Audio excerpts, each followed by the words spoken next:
Bon, bonjour à tous. On va peut-être lancer cet atelier numéro 2 qui s'appelle Revitalisation des centres-bourgs, ruralité, ressources locales et paysages. Nous avons pensé pour cet atelier rassembler, vous voyez, on est nombreux, donc on va faire un format un peu pitch, un peu court à chaque fois. Et nous avons pensé assembler autour de la table différentes initiatives avec divers élus qui ont des stratégies de revitalisation des centres-bourgs toutes différentes et puis un certain nombre d'acteurs dans ces opérations de revitalisation des centres-bourgs. Je vais les laisser se présenter les uns après les autres un peu plus longuement, mais je vais citer tout de suite Monsieur Michel Arcis, qui est maire du Monastier-sur-Gazeille, Madame Anne-France Borel, qui est architecte des Bâtiments de France et chef du service de l'UDAP Haute-Loire, Monsieur David Fayard, qui est le chef du service construction logement de la DDT 43 et qui représente aussi pour aujourd'hui l'ANCT. Alors levez le, mais ils vont se représenter derrière, hein, c'est l'idée. Monsieur André Ferré, Saint-Julien de Chapteuil, Monsieur Paul Girard, architecte des Bâtiments de France, dans le Cantal. Monsieur Victor Miramant, paysagiste libéral, paysagiste conseil de l'État auprès du Conservatoire du Littoral. Monsieur Christian Montin, maire de Marcollès, vice-président de la communauté de communes Châtaigneraie, enfin bon, il y en a plein, et président des petites cités de caractère. Et en Auvergne, Rhône-Alpes, et Monsieur Alain Robert, maire de Pradelles, vice-président de la communauté de pays de Caire-Pradelles. Donc vous allez voir que on a beaucoup de choses en commun avec l'atelier précédent, même si nous ne parlons pas pour tout de suite de ville thermale. Nous aussi, nous avons un socle. Nous aussi, nous avons à donner à désirer, habiter dans les centres-bourgs. Nous aussi, nous avons des actions ponctuelles et élargies au sens large du territoire et au plus près, au pied du mur. Et je vous propose de commencer à présenter votre action, Monsieur Montin, et après, quand vous aurez terminé, je ferai passer. Je rappelle simplement qu'il y a des interventions en binôme, des gens qui travaillent ensemble sur certaines communes. Je les ferai intervenir dans cet ordre-là, au fur et à mesure. J'ai oublié de citer Madame Flambeau, qui nous fait l'honneur de venir, qui est une architecte du patrimoine.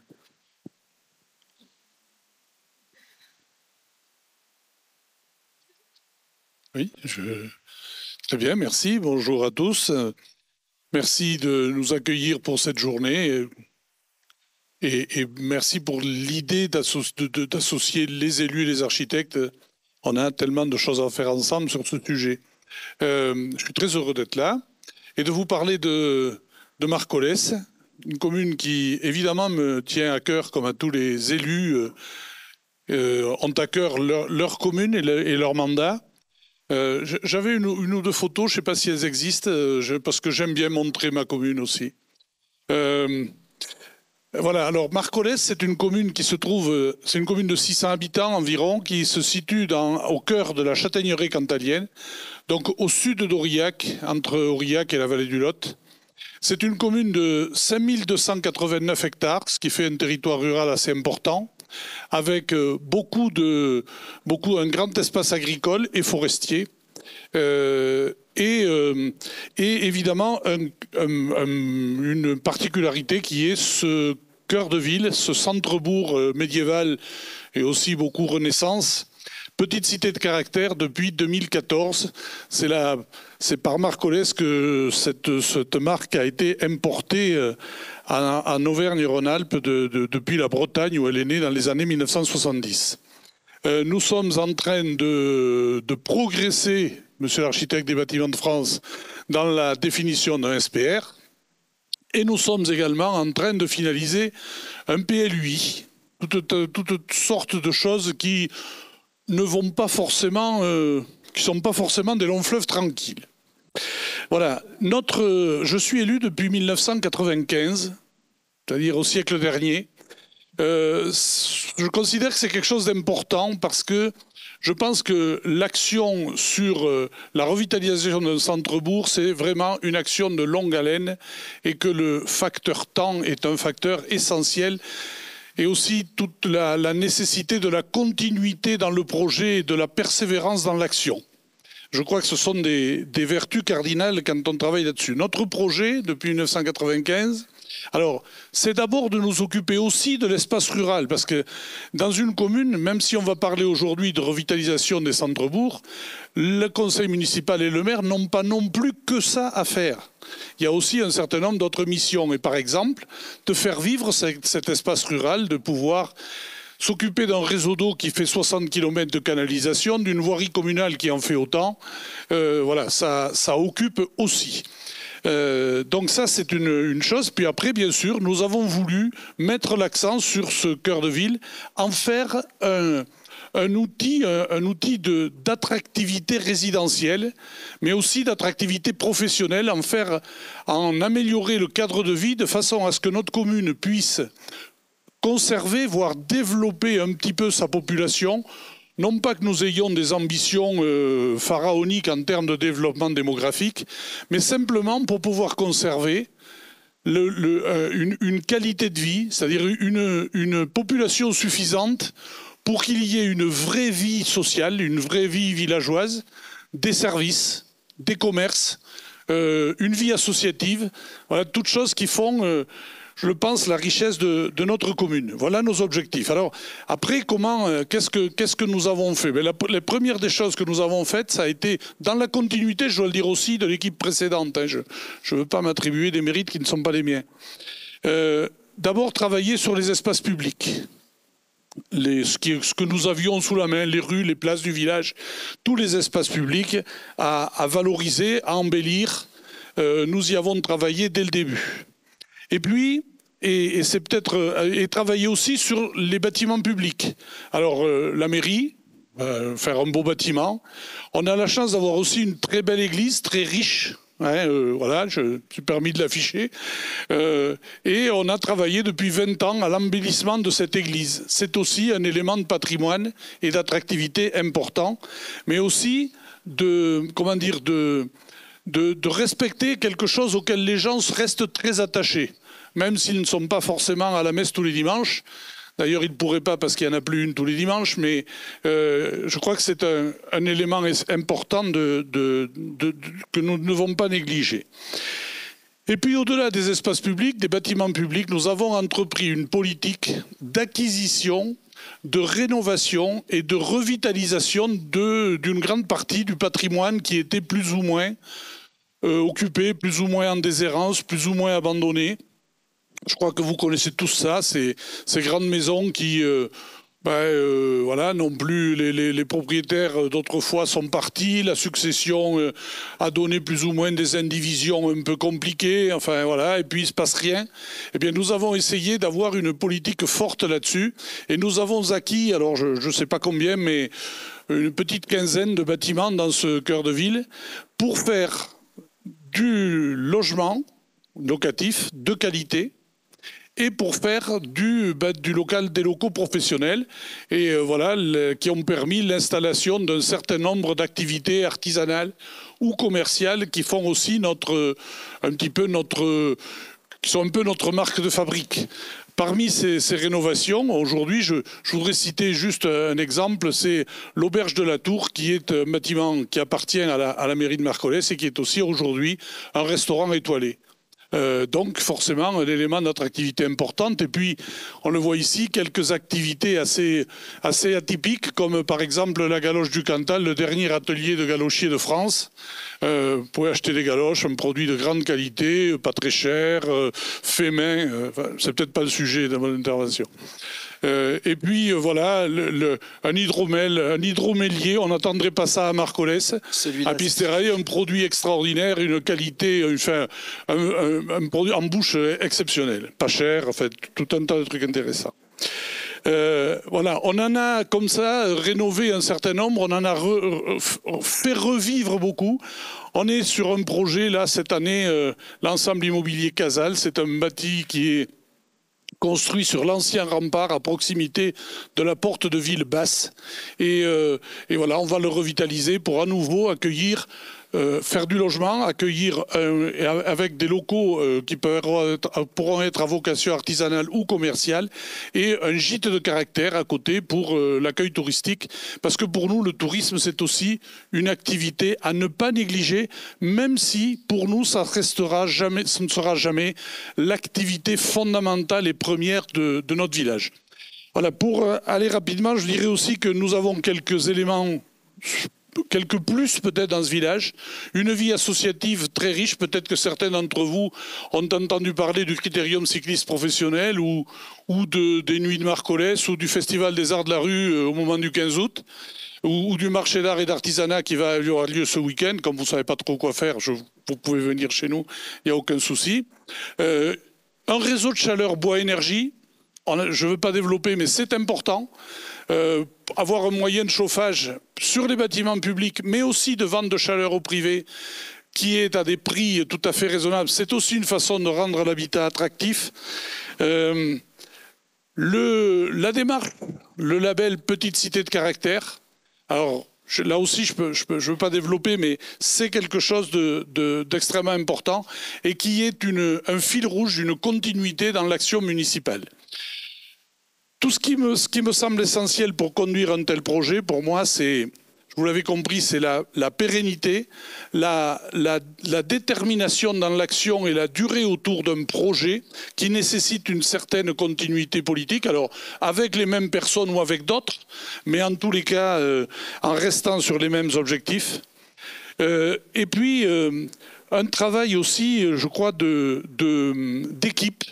Alors, j'ai le plaisir à le dire ici, mais avec tous les gens qui concourent à cette revitalisation du patrimoine, à savoir le CAUE qui est toujours disponible et qui reste un conseil extrêmement précieux, l'UDAP, l'architecte des bâtiments de France, bien sûr, mais aussi les cabinets d'architectes. Nous avons l'habitude de travailler avec un cabinet d'architectes qui est, on peut le dire, un conseil de proximité. Hein. On a continué à travailler avec eux parce que c'est avec eux qu'on a réalisé l'auberge de la Tour dont je parlais tout à l'heure, qui est une très belle réussite d'aménagement et d'activité. Et je crois que cette proximité avec des architectes, c'est quelque chose de très important. Juste pour terminer, je dirais que tout à l'heure, le collègue de la Bourboule disait... quand on est à la campagne, on a envie d'avoir un petit pavillon avec un peu de terrain, de l'espace, etc. Donc, comment faire pour rendre attractif ces centres-bourgs, cet habitat ancien? Eh bien, justement, je dirais aussi parce qu'ils sont dans des petits villages, dans des petites unités qui permettent de créer une vie locale attractive et de qualité à travers ce que je disais tout à l'heure, comme la vie associative par exemple, à travers le commerce de proximité, à travers la relation à l'autre qui est généralement agréable, intéressante et qui fait que cette vie villageoise a vraiment un caractère souvent irremplaçable et qu'on vit dans un village comme Marcollès différemment de ce qu'on peut vivre dans des zones pavillonnaires ou dans des grands centres-villes beaucoup plus anonymes. Voilà, merci de m'avoir écouté.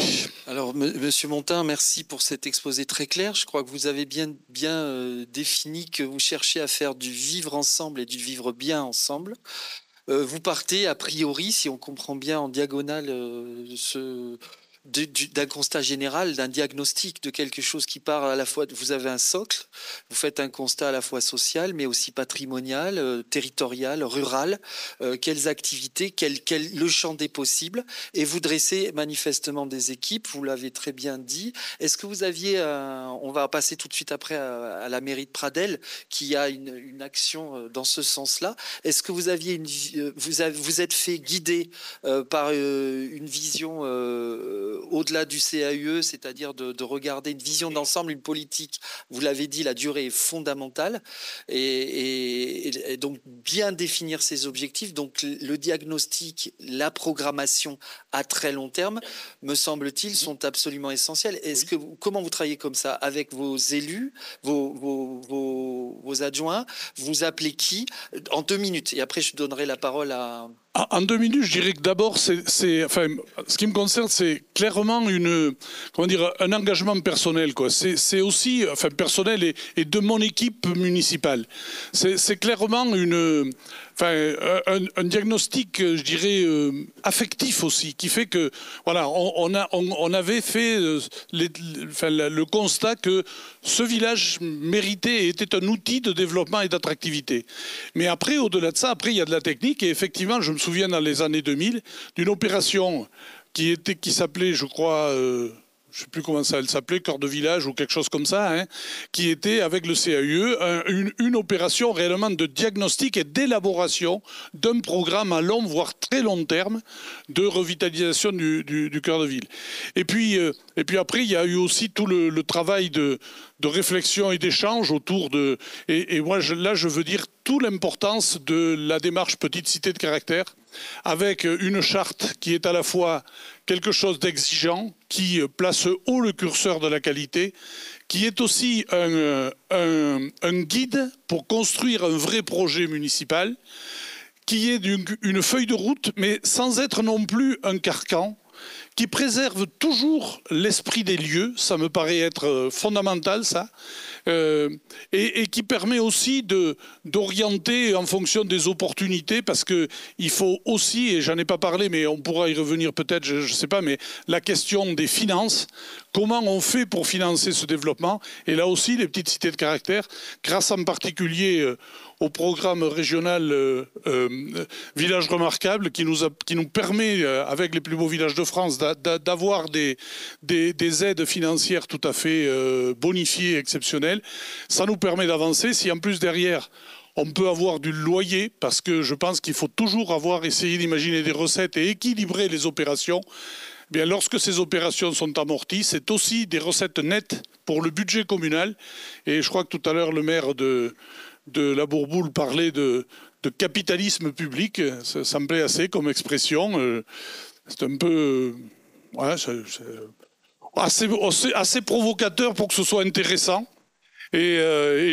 Alors à une échelle différente de celle de la Bourboule, bien sûr, hein, mais on est aussi dans cette démarche de faire en sorte que la collectivité se constitue une espèce de patrimoine propre qui lui garantira aussi un moment des revenus qui permettront d'alimenter la pompe de l'action municipale.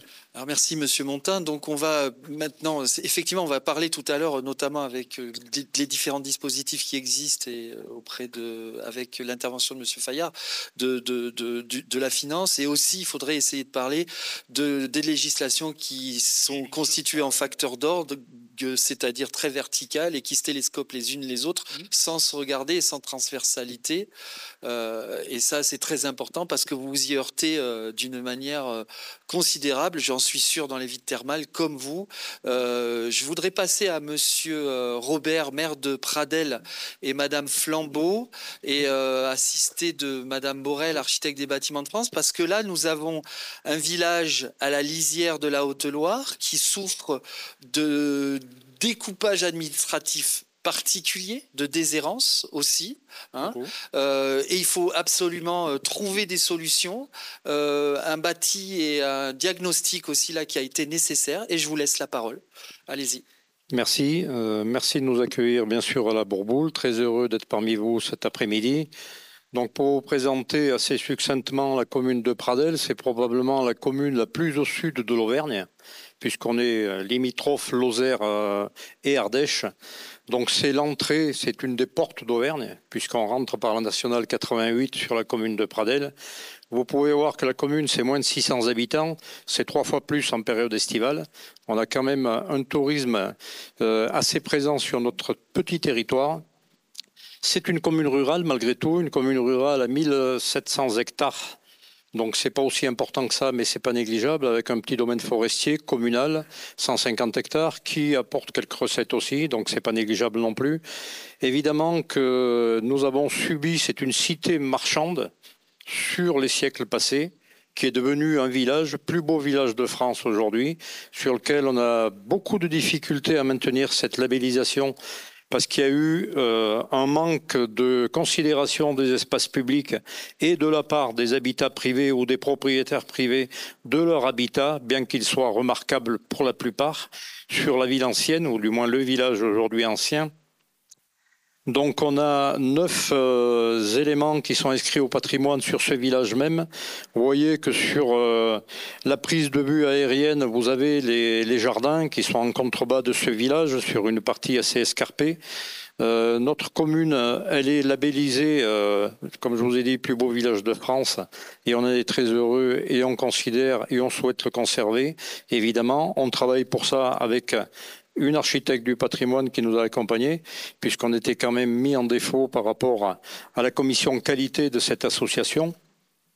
On a un sursis jusqu'en 2025, autant le dire, pour pouvoir travailler efficacement sur nos espaces publics et sur l'accompagnement au privé pour améliorer la situation sur ces places. Donc on travaille actuellement sur des projets assez importants qui sont la reconsidération d'une ruine en centre-bourg sur un promontoire assez escarpé pour une salle publique à destination des familles pour des festivités ou à destination des associations, puisque nous avons une vie quand même associative assez active. Nous avons, pour revenir, pour notre petite commune, notre petit territoire, 250 emplois qui sont liés au social, donc un EHPAD, accueil, donc une structure d'accueil pour adultes handicapés et une structure d'accueil pour enfants passés par les services sociaux du département. Donc on a pu bénéficier, pour avoir une visibilité depuis que l'on est élu. Moi je suis élu depuis 2014 à la municipalité, puis 2020 comme maire de la commune. Donc nous travaillons activement pour considérer ce patrimoine qui était plutôt en sommeil. Évidemment que l'on doit faire ça de manière la plus qualitative possible. On a quand même une problématique majeure. La problématique majeure, c'est celle qui est liée à la traversée de notre village par la route nationale 88. C'est l'entrée sud de l'Auvergne. La route nationale 102 qui, elle, traverse pas le village, mais qui est en amont de la commune. Donc, avec une circulation poids lourd très importante. C'est en gros Lyon-Toulouse, Toulouse-Lyon. Oui, en période estivale, c'est quand même assez chargé. Donc, c'est une problématique supplémentaire pour l'accompagnement que peuvent nous apporter nos architectes. C'est une vision qui n'est pas négative lorsque l'on arrive, qui est, négative par rapport à la traversée de Bourg, bien sûr, de l'usager routier sur cette traversée de village. Beaucoup se demandent pourquoi Pradelles est labellisé. Encore faut-il s'arrêter et visiter le village. Et là, on comprend pourquoi on est labellisé. À nous d'organiser au mieux, et là, c'est toute l'étude de revitalisation dont on bénéficie grâce au département de la Haute-Loire, qui a bien considéré notre situation, qui nous accompagne financièrement, avec la région aussi évidemment. Ça nous permet de travailler pas à la vitesse qu'on aurait souhaité, parce que c'est long. Il faut évidemment travailler tous les aspects patrimoniaux, les aspects économiques, l'emploi sur notre territoire et l'intégration dans notre communauté de communes. Communauté commune à 20 communes, ça paraît beaucoup, mais c'est seulement 5500 habitants. Un petit peu moins même. Je suis très optimiste quand je vous dis 5500. Donc tout ça, c'est une articulation qui est pas si simple.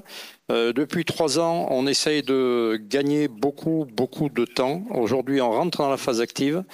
Et pour rejoindre les maires précédents qui ont pris la parole, la difficulté d'une petite commune comme la nôtre, c'est l'argent. C'est-à-dire que pour accompagner le privé, il faut aller chercher l'argent partout où on peut le solliciter.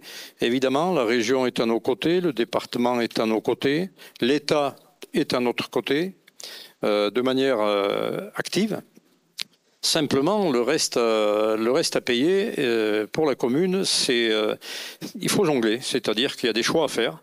Et il y a des choix à faire qui sont importants. D'abord pour maintenir l'activité et l'emploi, tout en travaillant pour le patrimoine et conserver l'architecture. C'est-à-dire ne pas faire d'erreur, surtout sur des îlots qui, pour nous, au premier aspect, ne paraissent pas intéressants et qui, par contre, travaillés par l'étude de revitalisation, nous sont apparus très intéressants pour l'avenir. Donc on ne travaille pas aujourd'hui, et la vision qu'ont mes collègues élus donc au conseil municipal, c'est bien de considérer ça, c'est-à-dire qu'il ne faut pas considérer le seul point de vue qu'on a aujourd'hui, on travaille pour l'avenir. Et l'avenir d'un village comme celui-là, celui de Pradelles, c'est bien de considérer l'avenir à 15 ou 20 ans minimum. Donc c'est bien au-delà de notre mandat et cette articulation, elle n'est pas si simple. Simplement, pour conserver l'emploi, on a une MEX, donc c'est une 50aine d'emplois d'accueil d'enfants placés par les services sociaux, qui devait quitter notre territoire sur 2023. C'était quasiment fait. Le département nous a bien accompagnés. On a pu conserver cette structure sur notre territoire. Elle est aujourd'hui propriétaire d'un bâtiment locataire dans notre bâtiment patrimonial plutôt intéressant, mais privé, qui lui coûte très cher. Et on va la relocaliser. Alors si vous voyez dans la petite photo, vous avez le troupeau de vaches, vous voyez un grand bâtiment avec une grande façade en dessous de l'église paroissiale. C'est un ancien couvent. C'est un ancien couvent de 1630 en construction, donc avec ce patrimoine-là très intéressant, et nous sommes en train de l'acquérir pour relocaliser et conserver cet emploi-là. Donc c'est vrai que tout ça, c'est assez conséquent. Je laisserai peut-être la parole à Madame Flambeau. Je tenais à ce qu'on puisse peut-être, parce qu'on a plein d'intervenants, pardon, Monsieur le maire, mais c'est vrai que vous nous disiez souvent, on a pu participer, vous aider pour la dernière expérience. Nous autres au CAU, on a pu vous aider parce qu'effectivement, si cette association, l'UMEX partait, vous perdiez l'école. Ce sont des réactions en chaîne. Et donc le village s'éteignait petit à petit. Or, il est sur la RN 88, à la frontière entre deux paysages, mais aussi deux départements, et avec une puissance une puissance patrimoniale, esthétique et une puissance de joie de vivre là-dedans qui commençait à disparaître. Et vous nous expliquiez que le travail de Madame Flambeau et conjoint avec Madame Borel vous permettait de vous guider dans vos choix et dans vos politiques et vos priorités.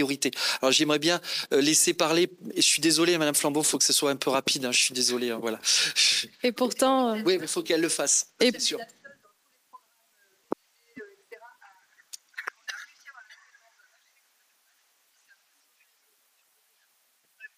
Donc c'est intéressant qu'elle explique comment elle a travaillé avec Monsieur le maire. Je vais faire de mon mieux pour vous traduire l'essentiel. Est-ce que je peux me présenter déjà brièvement? Donc, je m'appelle Lorraine Flambeau, j'ai un diplôme d'état d'architecte ainsi qu'un DSA patrimoine de l'école de Chaillot. Je prends la parole en tant que collaboratrice indépendante pour le compte de l'agence de Christian Laporte, architecte du patrimoine sur Clermont-Ferrand. Et je suis notamment mobilisée sur des dossiers essentiellement en Haute-Loire, notamment donc pour Pradelles pour l'étude de revitalisation, mais aussi au Monastier-sur-Gazeille pour la place du Valat. En fait, je fais partie des premières graines germées de l'école d'architecture de Clermont-Ferrand, qui avait ce programme expérimental sur habiter les centres-bourgs autrement. Ils ont été missionnés par le service de l'architecture de la Direction générale des patrimoines du ministère de la Culture pour produire des acteurs de la revitalisation, et notamment au travers d'ateliers d'urbanisme rural en licence, qui a été une expérience déterminante parce que la génération de jeunes architectes aujourd'hui qui arrivent sur le terrain, qui germent, elle ne peut pas se soustraire de cette prise de conscience de la véritable vocation sociale de l'existant et de la mise en valeur du patrimoine dans les centres-bourgs. Bien qu'aujourd'hui, de manière contradictoire, on nous demande en master de choisir une spécialité entre développement durable, patrimoine et urbanisme, alors que c'est la vision des trois et une vision tout à fait transcalaire qu'il nous faut assumer pour répondre aux enjeux. Alors, la casquette de l'architecte du patrimoine dans l'imaginaire collectif, c'est les monuments historiques. Et je pense que Monsieur le maire est parfaitement informé de la qualité de ces monuments historiques. On n'était pas tellement là pour ça. parce qu'il s'agit bien de la préservation et la mise en valeur du patrimoine architectural, urbain et paysager dans l'ensemble de ses composantes matérielles et immatérielles, et ce, à l'image de toutes ces lois qui ont été successivement promulguées depuis les années 70 avec les ZPPAUP, et puis même depuis la loi... moins fort. Ah, il faut que je me rapproche dans la lumière. Oui, je disais qu'à l'image de toutes ces lois de protection du patrimoine qui ont été successivement promulguées depuis les années 70 avec les ZPPAUP, mais déjà en 1943 avec le PDA, le périmètre des abords et des 500 mètres autour de monuments historiques, ne considérant plus le monument comme hors contexte.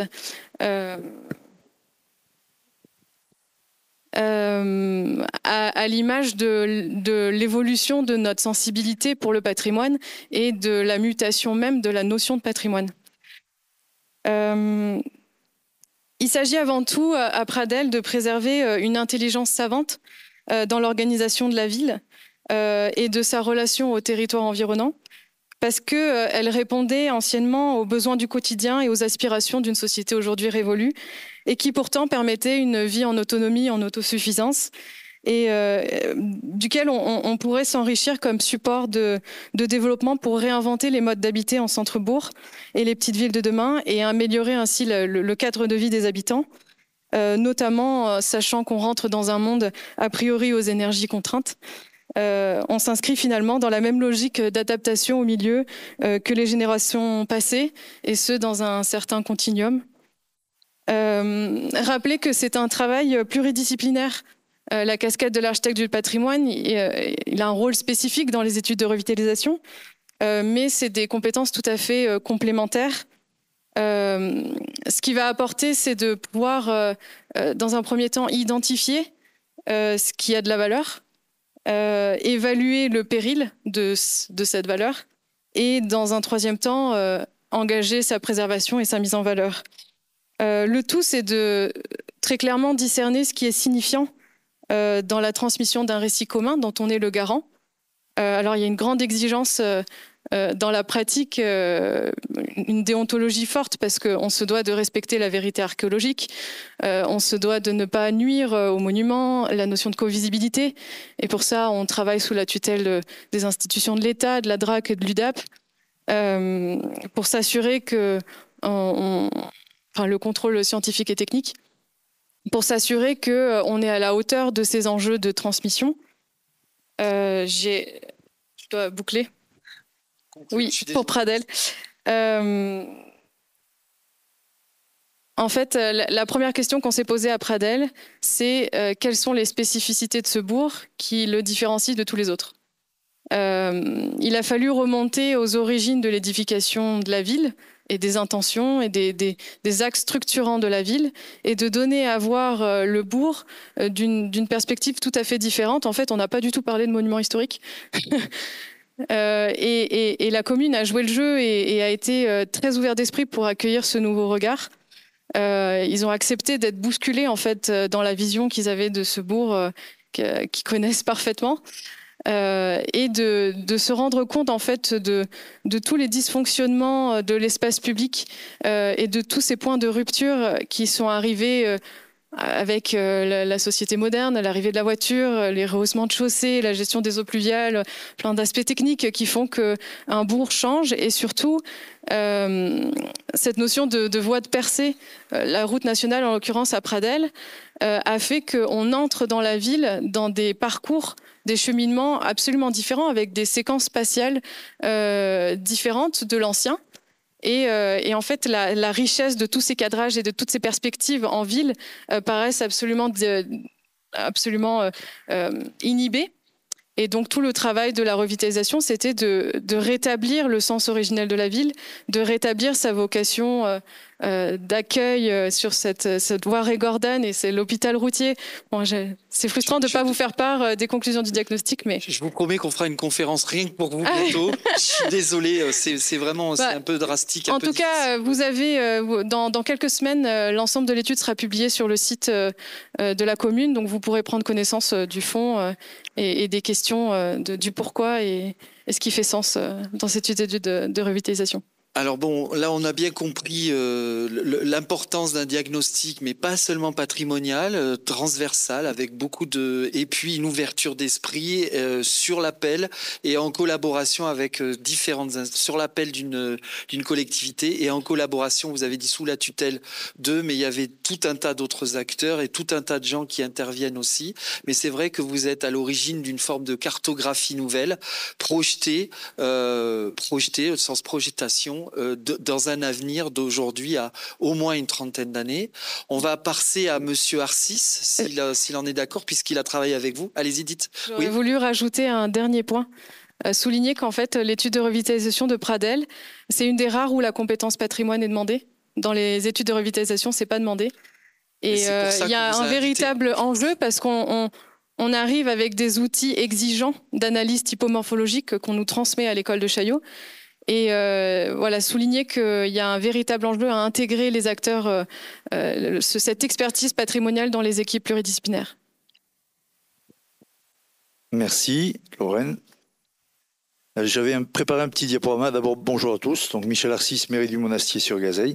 Donc, il se trouve dans la Haute-Loire, à mi-chemin entre le Puy-en-Velay et les plateaux du Mézin. Alors, je ne sais pas, ça n'apparaît pas, non? Bon, pourtant, j'avais essayé, on m'avait dit 2 diapositives, hein, vous faites court, et elles y sont même pas. Bon, tant pis, je vais essayer de faire ça. Ok, donc déjà, le Monastier, c'est une commune de 1800 habitants, donc il y avait 4000 habitants au début du 19e siècle, donc c'est pour vous dire qu'on a perdu un petit peu de population avec l'exode rural, et notamment la Première Guerre mondiale qui a quand même causé beaucoup de victimes chez nous, donc moi, c'est une belle photo. Voilà, qui permet de voir un petit peu la configuration du village avec un bourg ancien autour de l'église abbatiale, donc qui est une église romane des 11e et 12e siècles, remaniée au 15e. Un village balcon, village rue entre les 2 anciens quartiers, donc le fort abbatial autour de l'église et de l'autre côté, le quartier Saint-Jean avec une autre église romane, donc beaucoup de patrimoine, un village balcon qui surplombe une vallée. Donc, je l'ai dit, une baisse de population relativement importante et puis une stagnation depuis quelques années. Donc, depuis 2008, on a commencé à remonter la pente tout doucement. Certes, c'est pas extraordinaire, mais déjà, on perd plus de population et on a gagné quelques habitants, même une cinquantaine depuis 2008. Donc, pourquoi on a voulu revitaliser? Bien évidemment, pour travailler, pour essayer d'attirer du monde dans nos campagnes, même si la ville est dynamique, il faut se faire connaître et c'est pas toujours facile. Et aussi pour s'adapter aux nombreux changements, il y en a qui concernent le climat aussi, donc beaucoup de choses qui nous touchent et on a essayé de faire face à tout ça et de réfléchir pour nos habitants, mais aussi pour les habitants de l'intercommunalité, puisqu'on est situé dans une zone assez rurale. Donc du coup, on a beaucoup de petites communes autour de nous, donc on est vraiment un pôle d'attractivité, un petit peu comme Saint-Julien, une commune qui est voisine. Donc il me semble très important de développer les bourgs-centres. Pourquoi? Parce qu'un bourg-centre qui est fort avec des services proposés, de l'habitat et du dynamisme, c'est aussi de la vie pour les communes qui sont aux alentours. Et du coup, c'est ce qu'on a essayé aussi de travailler depuis toutes ces années. Donc juste, comment on y a travaillé avant d'arriver donc à la commune en 2008, donc j'étais pas du tout élu. On a travaillé pendant 1 an pour préparer l'élection et on a mis en place un programme pluriannuel. On s'est dit, on va pas le calculer en fonction des élections. On va essayer de miser sur 20 ou 25 années. Qu'est-ce qu'on pourrait faire pour construire dans le temps notre commune ou en tout cas l'améliorer? Et donc, on a dessiné des choses. Bien sûr, certaines ont été justifiées, correctes, et puis d'autres, elles ont évolué au fil du temps.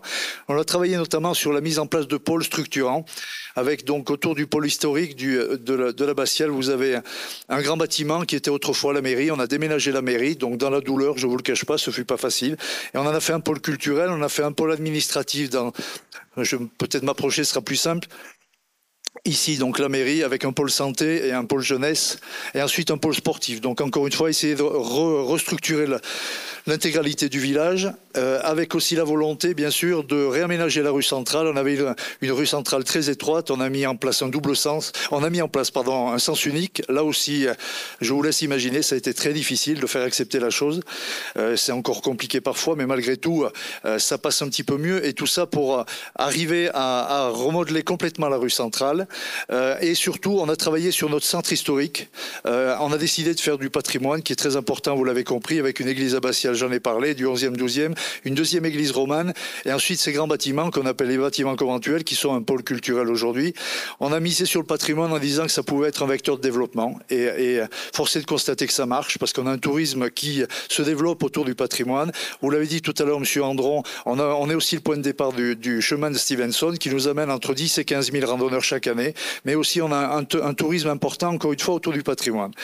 Donc, on a essayé de développer aussi tout ce qui est aspect administratif aussi, en ayant, je l'ai dit, un pôle administratif avec une maison en France Service, qui est quelque chose qui est très utile aujourd'hui, une borne biométrique, développer un maximum de choses qui permettaient en tout cas de proposer à nos habitants, un maximum de services et les amener à rester. Bien sûr, vous l'avez dit, Monsieur Montin tout à l'heure, un maire il fait beaucoup de choses, il s'occupe de l'eau, il s'occupe des écoles aussi, il s'occupe de tous les services, il s'occupe de la santé tant qu'il peut, essayer d'amener des médecins et c'est pas facile. Donc voilà, tout ce qu'on a fait pendant les premières années, enfin en tout cas les 10 premières années on va dire, et pour moi il y a une étape importante, ce fut la labellisation Petite Cité de Caractère, qui a vraiment changé beaucoup de choses dans notre vision des choses, et puis le fait que nous ayons été labellisés Petite Ville de demain, d'une part parce que Petite Ville de demain nous a permis de bénéficier d'un chef de projet, et ça c'est vraiment très très utile, parce qu'en termes de temps de travail, on n'a pas toujours tout le temps de tout faire, nos secrétaires sont très occupés. Donc c'est vraiment une aide très très précieuse.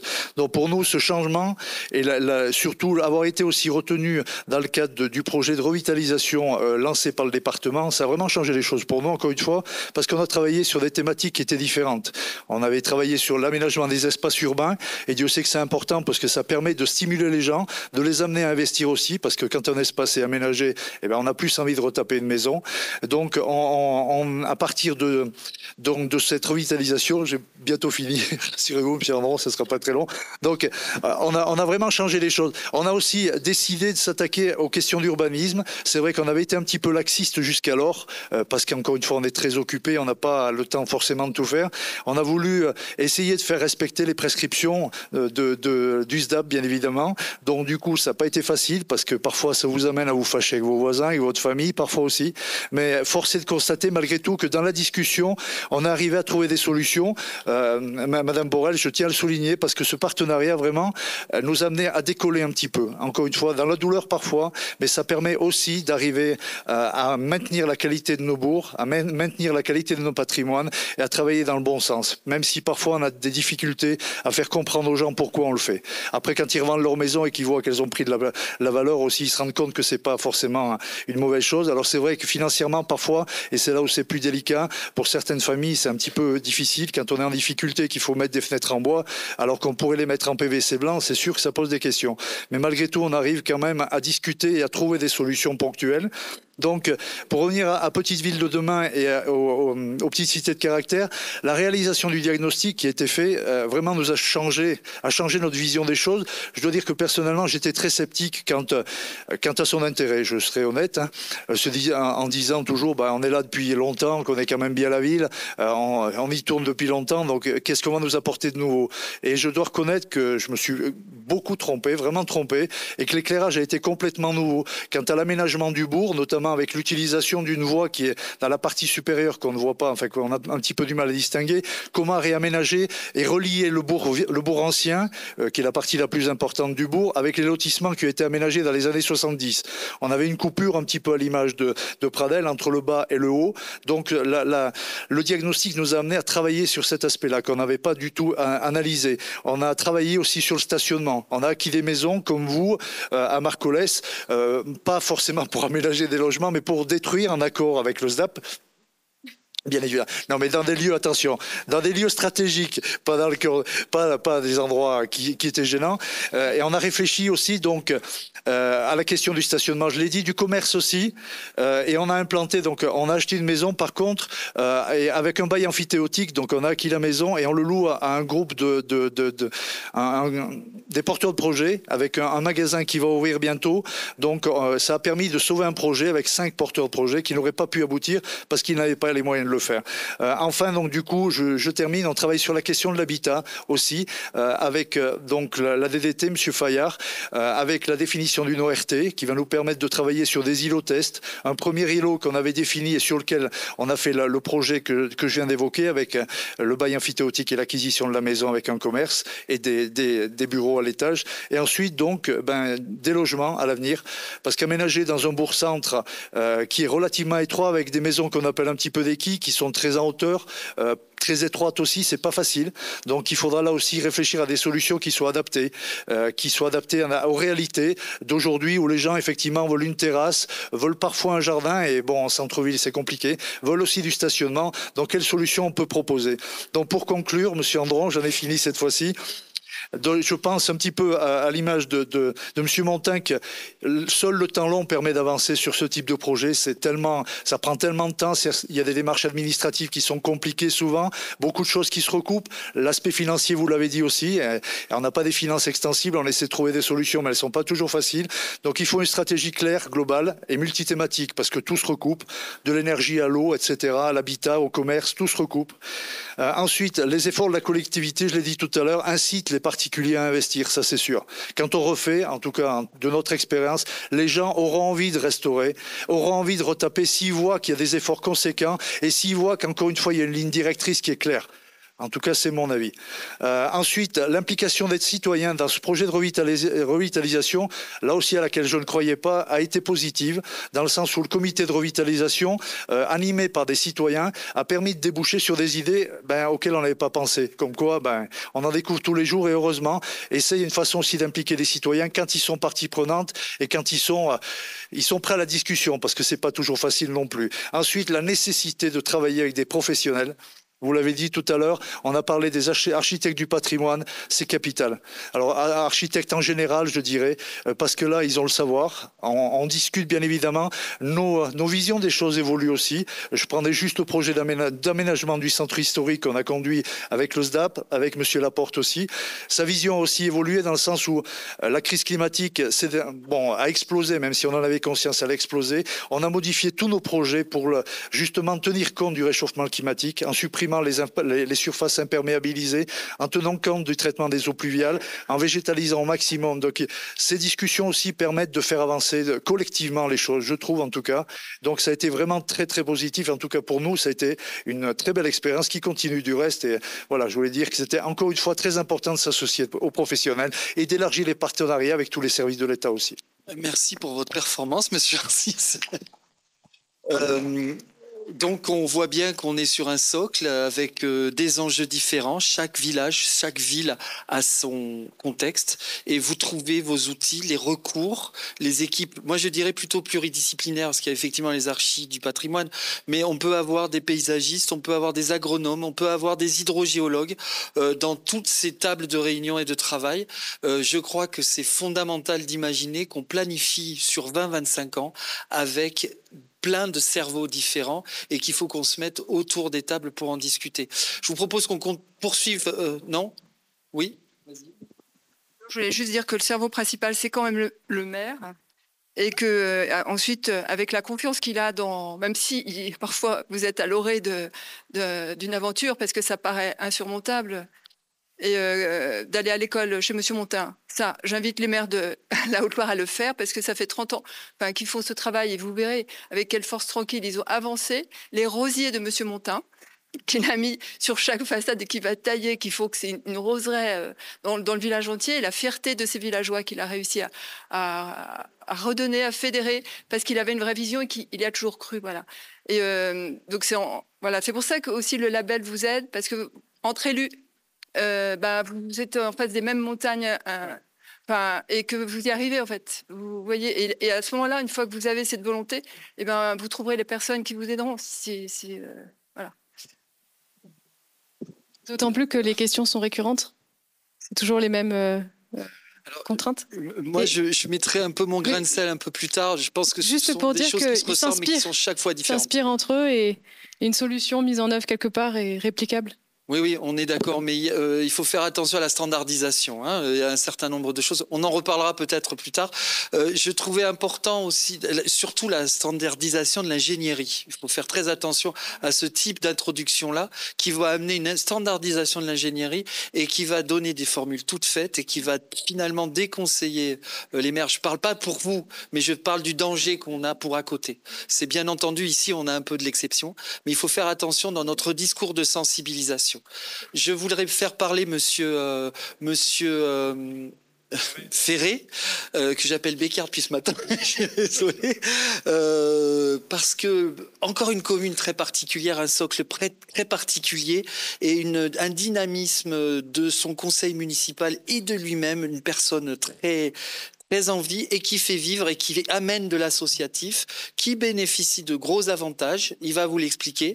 Je vous laisse la parole. Bonjour à tous. Alors Saint-Julien-Chapteuil, c'est un village de 2000, un peu plus de 2000 habitants.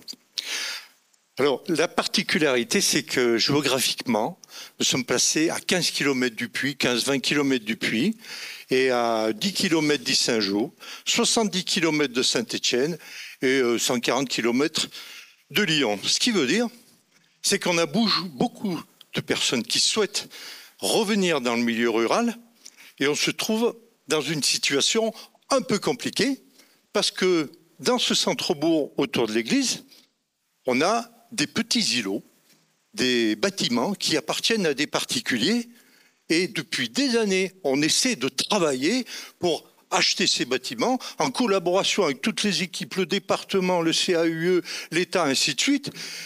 Eh bien, c'est des gens qui sont des fois, vous savez, en difficulté parce que les héritages se passent mal. Et on est complètement bloqué alors qu'on a des demandes importantes. Alors c'est des jeunes couples qui veulent s'installer à Saint-Julien dans la perspective évidemment d'un logement, dans un lotissement, ainsi de suite. Voilà. Donc c'est un peu particulier comme situation. Voilà. Alors il faut savoir, sur Saint-Julien, on a 650 emplois, d'accord, et on a 400 personnes qui partent tous les jours travailler à l'extérieur. Et évidemment, on a 250 personnes qui viennent travailler sur Saint-Julien. C'est des difficultés qu'on arrive à surmonter, mais on se retrouve avec des situations de parking, des choses comme ça, où c'est vraiment compliqué. Avant de décrire un peu mon petit patelin, parce que j'y tiens aussi, on a travaillé avec un paysagiste qui est à côté de moi. Mais alors là, vraiment, c'est des perles. C'est pas parce que tu es là, mais on a travaillé un moment, hein, on a bossé un moment pour rendre notre paysage agréable. C'est vrai qu'il y a les murs, c'est vrai qu'il faut les conserver. On a dit patrimoine, oui, il faut y travailler dessus, il faut insister là-dessus. Mais on a le cadre de vie. Les gens qui viennent travailler, les gens qui habitent, ils ont besoin d'un cadre de vie agréable. Ça, c'est important. Et pour faire venir les gens, on a fait un tiers-lieu. Alors moi, j'ai été surpris, j'avais du mal au départ, je disais un tiers-lieu, on ne connaissait pas trop, avec une maison France Service, avec un coworking, mais ça a explosé. On a des jeunes couples qui souhaitent habiter à Saint-Julien, mais je ne vous mens pas, mais toutes les semaines, j'ai des demandes, des jeunes parents qui veulent s'installer à Saint-Julien, mais on est dans l'impossibilité de les accueillir. Moi, je ne veux pas faire une commune de 6000 habitants, non, c'est pas ça, hein. C'est pas ça, on est dans notre coin de verdure et on veut bien y rester. Mais il faut qu'on puisse accueillir les gens, rénover. Donc là, le cœur de village a été rénové, mais il nous reste des petits îlots. Et c'est là où on a besoin de vous, tous, pour travailler ensemble, pour nous aiguiller. Parce que on n'est pas des spécialistes, les élus, on a des envies, mais il faut qu'on nous accompagne. Voilà. Et surtout qu'on ne se plante pas. Parce qu'on fait des erreurs. Moi, je le reconnais. Voilà, ça c'est important. Alors, Saint-Julien-Chapteuil, c'est le pays natal de Jules Romain. Vous connaissez tous ce Knock, les copains, ainsi de suite. On a travaillé là-dessus, on a monté, on a créé, je ne sais pas s'il y a une autre diapo derrière, on a fait un pôle culturel. Là aussi, on travaille sur les friches. On avait une friche au cœur de village qui est là, par là, et c'était un ancien 8 à 8, un supermarché. Et on a acheté le terrain, évidemment, et on a fait un pôle culturel avec la bibliothèque municipale qui était à la mairie, qui était une boîte à sucre. On a fait un auditorium de 100 places, l'école de musique intercommunale, le musée Jules Romain. Et là, qu'est-ce qui s'est créé? Eh bien, le café associatif. Mais c'est génial de les voir là-dedans. Mais il faut trouver la bonne personne au bon endroit. Voilà, c'est ça. Et je trouve que ça amène un dynamisme énorme. Et les gens, à l'intérieur de Saint-Julien, ils veulent acheter des vieilles bâtisses. Mais s'ils veulent des vieilles bâtisses aussi, à rénover, ils veulent des coins de verdure. Et on essaie de créer des jardins partagés, des choses comme ça. C'est pas facile à faire. Mais c'est un travail de longue haleine. Je crois qu'on va y arriver. Mais il faut, voilà. Et quand je vois le président des petites cités de caractère, on candidate. On a fait un périmètre rapproché. C'est juste un petit clin d'œil. C'est juste comme ça. On a fait un périmètre rapproché autour de l'église qui est du XIIe siècle, qu'on vient de finir de rénover. On a inauguré, ça fait 50 travaux, 1 million de travaux. Mais heureusement qu'on a les aides. Mais sinon, on pourrait. Et heureusement qu'on est là pour nous accompagner. Voilà. Voilà ce que je voulais dire. Après, bon, 600 enfants, on a 2 collèges, 2 écoles privées et publiques. On a 700 enfants qui arrivent par jour. Voilà, c'est du dynamisme, c'est une rue centrale avec des commerçants. Et là aussi, on a de l'espace et on cherche de l'espace pour des commerçants qui viennent s'installer. Voilà. Vous ramenez des associations, vous ramenez du vieux métier aussi, la pierre. Ah oui, tout à fait. Ça. Au pied du mur, chaque fois une petite action. Exactement. Dans l'échafaudage. Mais c'est avec des gens comme lui. Hein. On travaille, on interdit de démolir les murs en pierre. En pierre sèche, c'est interdit. On se fait avoir, hein. On ne voit pas tout. Mais il faut être vigilant. Voilà. Alors, ouais, du coup, je prends la parole, mais donc moi, je suis pas architecte, donc je suis paysagiste. Souvent, enfin, genre, je vais lobbyiser comme ma collègue du patrimoine, mais l'approche de la démarche paysagère, d'une certaine manière, alors elle est hyper chaillot-compatible par expérience.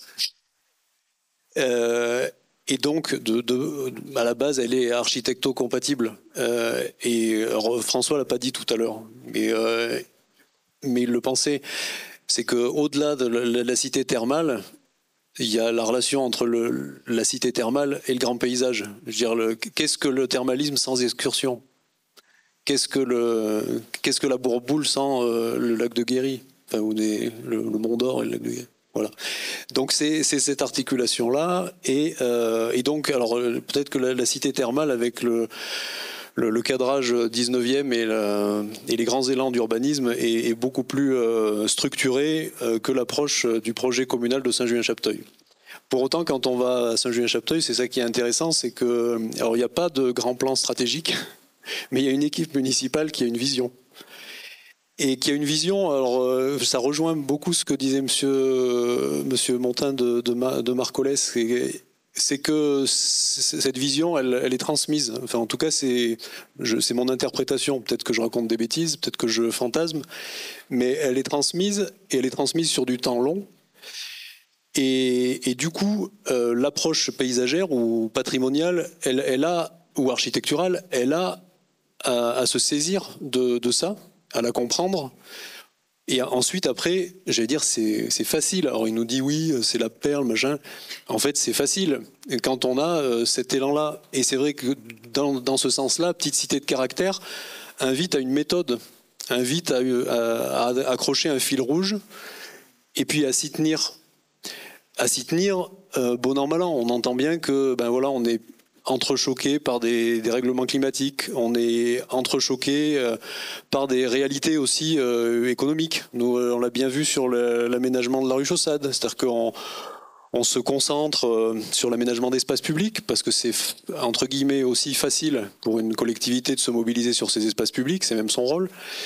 Donc on mobilise autant que faire se peut les acteurs locaux, riverains, commerçants, puisque là on a la chance d'avoir une rue commerçante avec plus d'une vingtaine de commerçants. On se dit on va faire quelque chose qui a du sens, on va essayer de s'accrocher aux ressources locales, on va essayer de gérer les eaux qui sont quand même un vrai sujet, un peu intelligemment.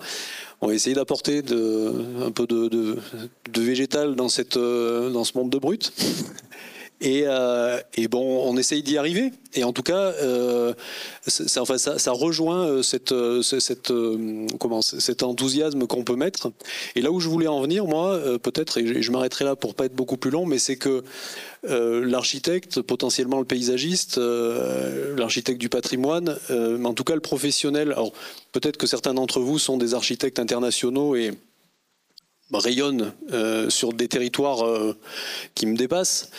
Mais la plupart sont quand même ancrés dans un territoire. Et dès lors, on peut aussi, nous, à mon sens, être un peu la mémoire.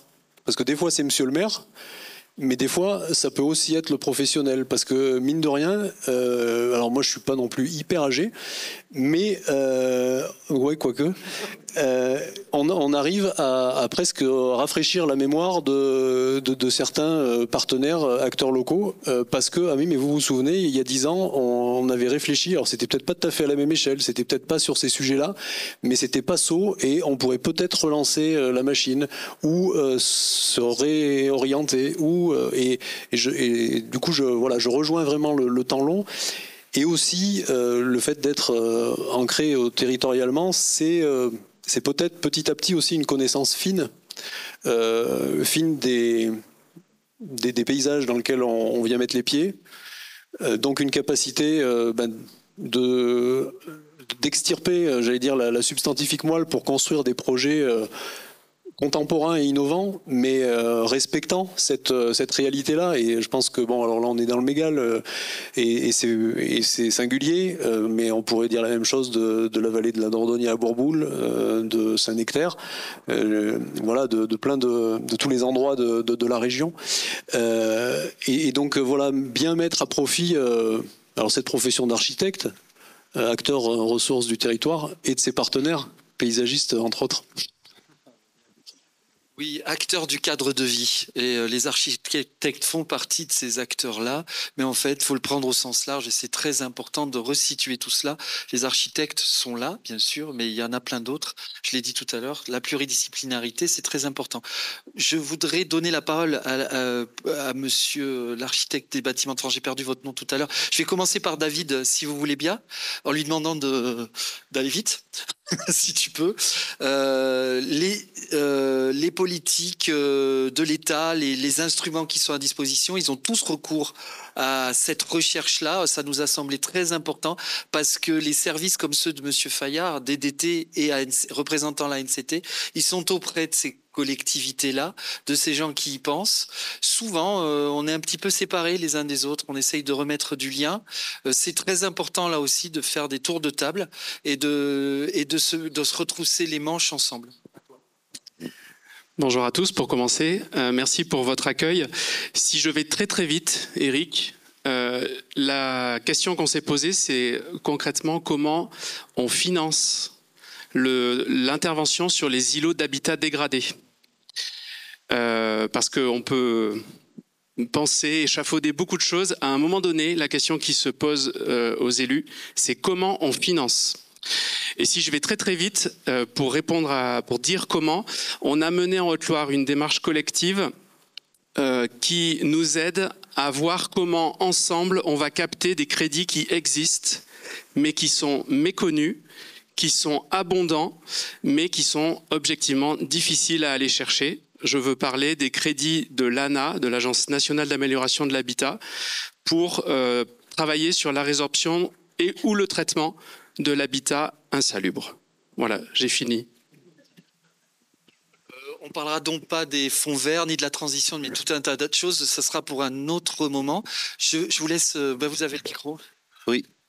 Et peut-être conclure. Je trouve qu'ils ont fait de leurs propres conclusions. Personnellement, je ne rajouterai rien.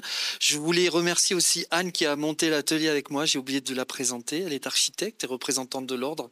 Voilà, très important. Si vous avez ces intervenants de qualité, c'est ce travail en commun que nous avons fait. Merci Anne. Oui, donc bonjour, Paul Girard, architecte des bâtiments de France du Cantal. Je ne vais pas présenter le département parce que vous le connaissez tous, je pense. Si ce n'est peut-être le caractériser par rapport à la Haute-Loire, je pense que c'est un territoire qui est plus loin de grandes agglomérations, peut-être. Du moins, moi, je le perçois comme ça, en tout cas. Mais je voulais revenir effectivement sur peut-être le rôle de l'architecte des bâtiments de France dans un territoire et par rapport à cet enjeu de... Vous m'entendez? Oui. De développement de redéveloppement des bourgs. C'est qu'en fait, on est là pour aider le projet. C'est vraiment une démarche de projet. C'est-à-dire que c'est une démarche de réappropriation, comme a dit monsieur le maire de Marcollès, de décloisonnement, je dirais, des compétences en général à travers des outils quand même qui sont très précis et qui sont issus quand même d'une expérience d'acteurs et d'une expérience de professionnels. Et c'est aussi la promotion donc de l'architecture. C'est-à-dire que le patrimoine, c'est un devenir, c'est pas une chose qui a une forme comme ça. Simplement, c'est qu'il y a des qualités dans le patrimoine, il y a des qualités de confort, et je pense que tout le travail de réappropriation et tout le travail d'outils, c'est vraiment, il se fait par la reconnaissance de ses qualités. Je sais, à Marcollès, par exemple, et je voudrais aussi rebondir sur ce que disait le paysagiste. Nous, on ne cesse de travailler aux différentes échelles, architecturale, urbaine, paysagère. À Marcollès, par exemple, la définition du périmètre du bourg et a été vue dans la manière dont le bourg et l'architecture prenaient sens par rapport au site et par rapport à la nature. Et dont finalement on allait se placer, on trouvait dans tel dispositif des qualités de confort et des qualités de permanence. Donc c'est vraiment, encore une fois, une lutte contre le cliché et une aide à la création et au fait de trouver une architecture qui ait du sens. Voilà, du coup, je le dis de manière un peu théorique, mais il faut quand même passer la parole à d'autres.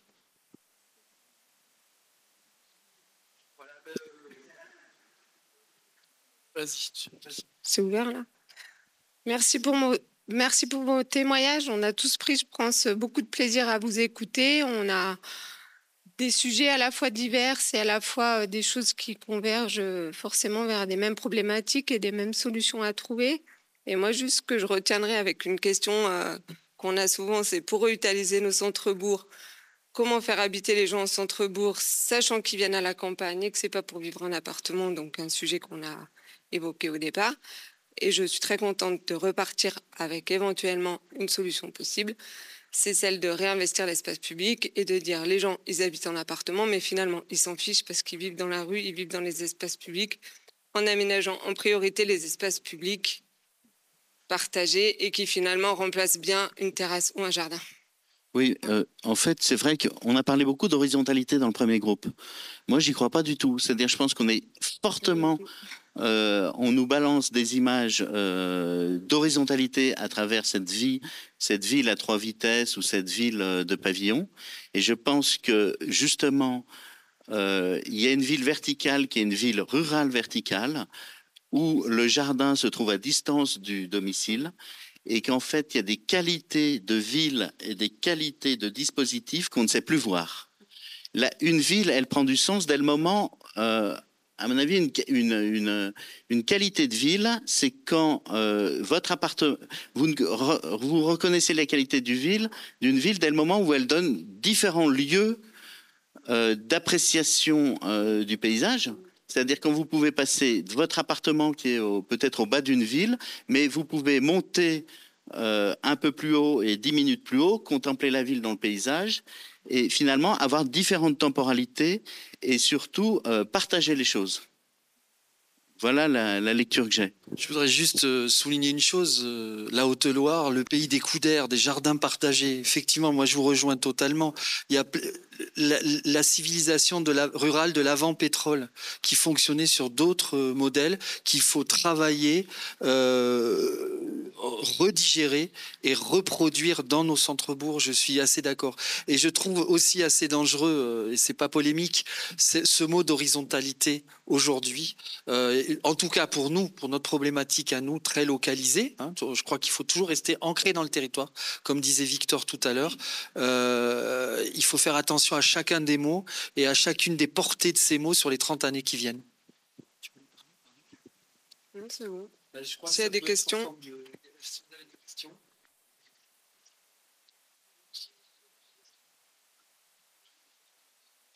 Je vais balader le micro. Oui, bonjour, Florence Delomier-Rollin, conseillère pour l'architecture à la DRAC. Bon, moi, je suis très contente et puis je connais Bon, c'est vraiment très bien de faire partager effectivement vos démarches. Ce que je voudrais savoir, c'est que vous êtes tous dans des Comcom. Comment vous travaillez avec les Comcom? Est-ce que vous arrivez à faire porter votre expérience dans vos villages auprès de la Comcom? Est-ce que les Comcom se sont dotés de paysagistes pour donner des conseils, d'architectes pour donner des conseils, parce que, et je pense que c'est c'est une question, mais c'est aussi une suggestion.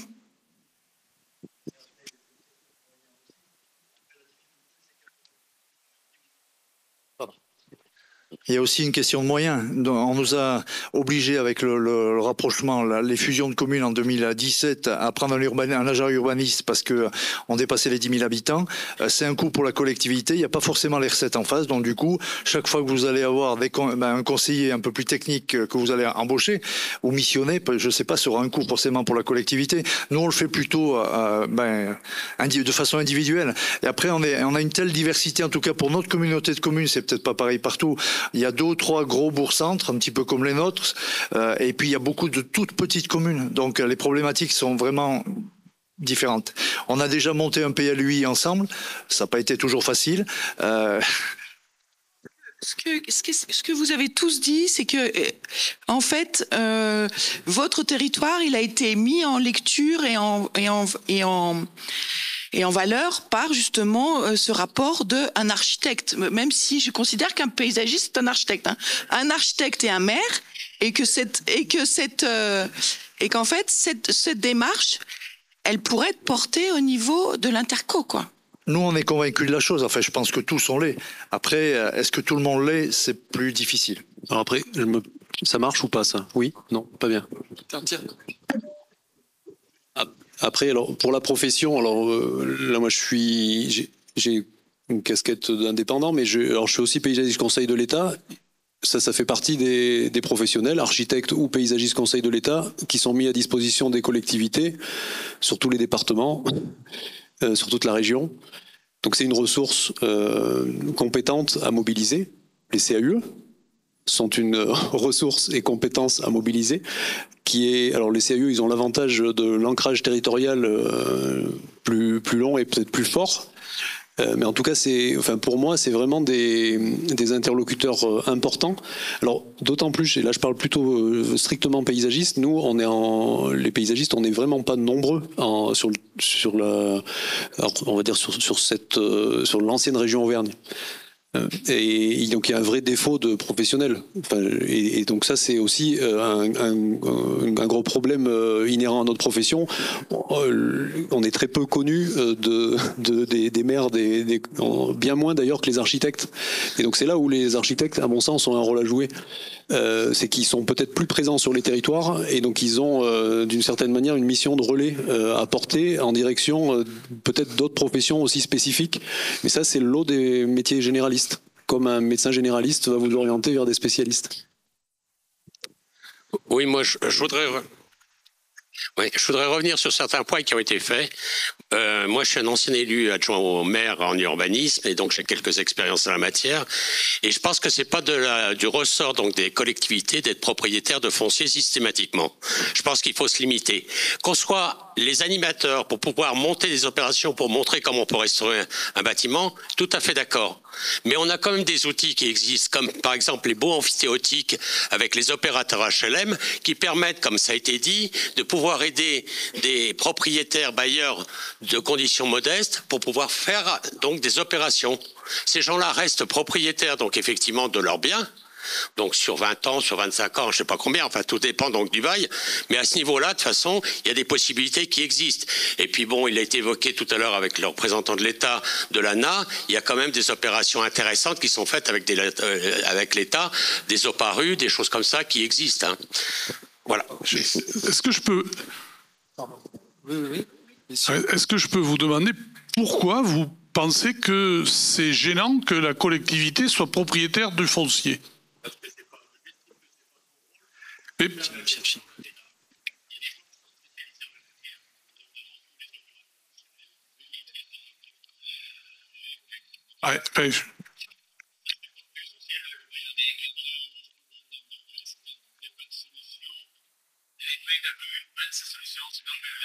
Ah mais je me permets juste moi je crois beaucoup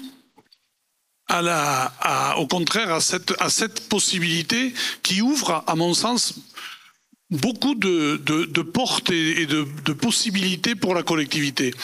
Et je pense que le parc locatif que nous avons, dont nous sommes propriétaires, est absolument aussi bien géré et aussi bien utilisé que le parc des bailleurs sociaux, parce que nous en avons aussi sur notre commune. Alors, je ne mets pas en cause le professionnalisme des bailleurs sociaux, mais je reste très convaincu du bien fondé de ces politiques. Et dans certains cas, c'est effectivement la dernière solution avant l'écroulement du patrimoine, quoi.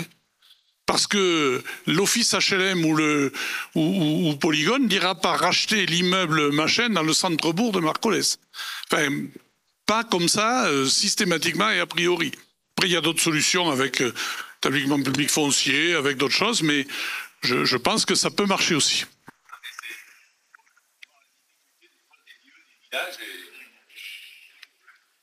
Moi, je voudrais...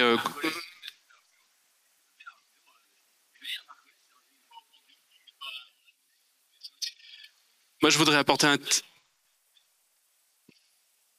apporter un témoignage convergent. Effectivement, l'idéal, c'est que quand les bailleurs sociaux veulent bien venir, c'est le plus simple. C'est leur métier, ils apportent les fonds. Soyons clairs, c'est le plus simple. Mais en Haute-Loire, on fait ce constat aussi. Il y a des PVD sur lesquels les bailleurs sociaux ne veulent plus venir parce qu'ils n'y croient plus. Et je rencontre, moi, tous les jours des maires qui y croient encore à leur centre-bourg PVD. Et je pense en effet que dans certains cas, les maires ont raison de prendre leurs risques et de faire à la place. On a, dans le cadre de la démarche que j'esquissais tout à l'heure, que nous avons conduite en Haute-Loire, on s'est déplacé dans les Alpes de Haute-Provence. On est allé visiter 2 communes, les communes de Man et de Reillanne, et qui en sont passées par là et qui s'en portent bien aujourd'hui. Voilà. On va prendre, parce qu'il y a un atelier derrière, on va prendre une dernière question, si vous êtes d'accord. Je voudrais quand même répondre à l'autre débat, là, il est important. Ancien président de l'EPF Auvergne. Donc un outil exceptionnel pour les collectivités territoriales pour acheter du foncier bâti non bâti. Et sans foncier bâti non bâti sur les collectivités territoriales, on fait rien. Voilà, pour vous répondre directement. Moi, c'est mon point de vue. Aujourd'hui, je suis premier VP et j'étais président national des EPFL, donc de 2015 à 2020. Donc c'est ce qui se passe sur toute la France et la Navarre. Voilà, pour vous rassurer. Voilà. Et après, bienvenue aux opérateurs privés. Il ne faut pas leur fermer la porte. Voilà. Moi, une question, on a beaucoup de patrimoine, on parle de beaux villages de notre territoire, et ces villages ont un patrimoine extraordinaire, mais on est confronté quand même à des interdits. Un interdit par rapport aux architectes, le photovoltaïque, on en met, on n'en met pas sur les toits, dans les périphéries des monuments historiques. Voilà, c'est un point. Est-ce que c'était une question en l'air qui n'appelait pas de... Mince. Aïe. Bon, alors je vais jeter le... Je voudrais juste dire une chose, rebondir sur un petit mot que vous avez dit, on parle de grands villages. Nous ici en Haute-Loire, enfin pas ici, donc en Haute-Loire, on essaie aussi de se préoccuper des petits villages. Parce qu'il y a ceux qui sont distingués par PVD, certes, il y a des grands villages, mais il est très important de penser, par exemple la Haute-Loire est coupée en deux, avec un certain dynamisme sur l'axe Lyon, et de l'autre côté c'est beaucoup plus compliqué. Les archis sont en agence unipersonnelle, le conseil est impossible, on ne peut pas, donc les CAUE là sont fondamentaux, et on se déplace, et ça marche parce qu'on va les chercher. Mais voilà, je trouve que c'est très important. Il y a une réponse et je vous reviens. Ah, c'est pareil, c'est parallèle. Oui. Moi, je voudrais répondre en tant que directeur régional des affaires culturelles à cette question du photovoltaïque, parce que j'ai l'impression que c'est une légende urbaine et pas plus qu'on ne croit aux ogres et aux dragons. Il y a un moment où il faut dire la vérité et dire que ça n'existe pas. Le photovoltaïque, comme l'éolien, le ministère de la Culture le soutient et l'encourage. Le territoire français est couvert à 94% de territoires qui n'ont pas de périmètre de monuments historiques. Nous, ce que l'on recommande, c'est de commencer à poser du photovoltaïque sur ces 94%.